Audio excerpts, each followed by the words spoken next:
rotation. TSMNT, that's the rotation of which they're really used to do it. They do it when they rotate away from Yasnai, they do it when they rotate away from George Paul. They like to go for that northern space. But right now, YODOO got high ground position, and DilseGod is going to be the first casualty knocked away. Not just to even confirm, Neo's around the corner. The res will come on through, but Clutchgod might get himself a little bit too far forward. Be careful with the nade. Wait, what? Okay, that was a little bit of a boob, I feel, of a grenade. Yeah. Good opportunity to move, but really it was also kind of end up being wasted because DilseGod got knocked. I know Jonathan is kind of in the background trying to provide those cover shots, but I'd like to see him get a little bit more involved. You can see him, he's flanking around on his own to the side. Normally it's Clutchgod that does that.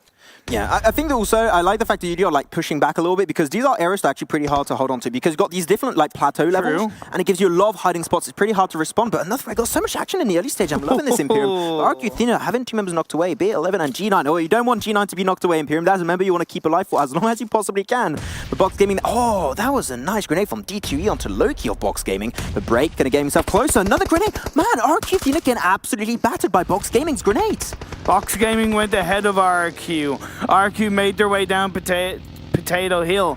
But of course, with Loki knocked down, it's going to leave Box Gaming with just Break and Louis left standing, trying to create that space as the last remaining member of RQ looks to disengage away.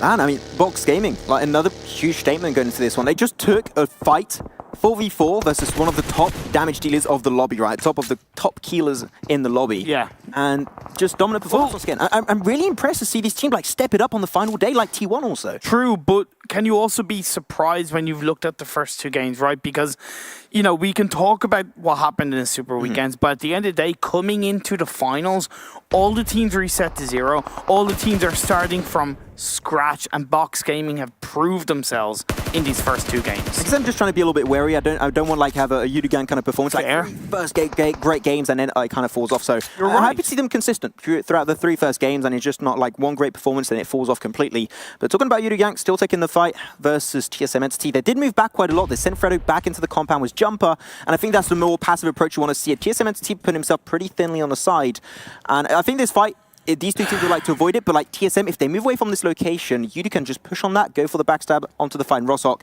They got to keep that in mind. To disengage in this fight could be good, but also really got to be careful because you can see Man Parang, right, pushing on 40. Here's him moving away, but Jonathan, he's going to be the anchor. Just doing a great job. He's great. Oh, he's doing a great job. He nearly got a knockdown onto Drax, but at the end of the day, that's giving space for TSM to disengage away for now as Man Prang fires off a couple of shots into members of TSM. Yeah, they want to make sure they're not going to get hit from the back. Oh my god, nice jump from Neo as he just cruises on by into the compound of YODOO Gank. No members knocked away on both sides. It's going to be turned into a proper 4v4 fight. But YODOO Gank now has 2 players on the high ground position on the other side of this compound. That means that how TSM are going to push this, they've got to keep that in mind because there's an off angle that YODOO Gank would just spray them down so quickly. They've got to keep that in mind. It might be just way too careful for them, but Fredo in that little shack will be hard, but they're slowly going to get a push onto Jumper. So it's a little bit tricky. On one hand, you have Clutchgod doing his job, DilseGod, should I say, onto Man Prang, but Fredo gets a knockdown onto Clutchgod. Doing a trade-off, 1-for-1 so far. Jumper not getting involved too fast. DilseGod's got a great angle onto Fredo, but he's getting hit from the other angle once again. And now YODOO, they still got 3 players up. Man Parang could get res back up. It's not a game over for him whatsoever. And you've seen him, Fredo gonna go for the little bonko and gonna be taking rid of Clutchgod of TSMNT. Now, let's not forget that this is 2 teams that battled in the final day of Super Weekend. They have a lot of respect for each other as organizations, as teams. But of course, in game, it's every man for himself. Yeah, definitely. You know, if you can just keep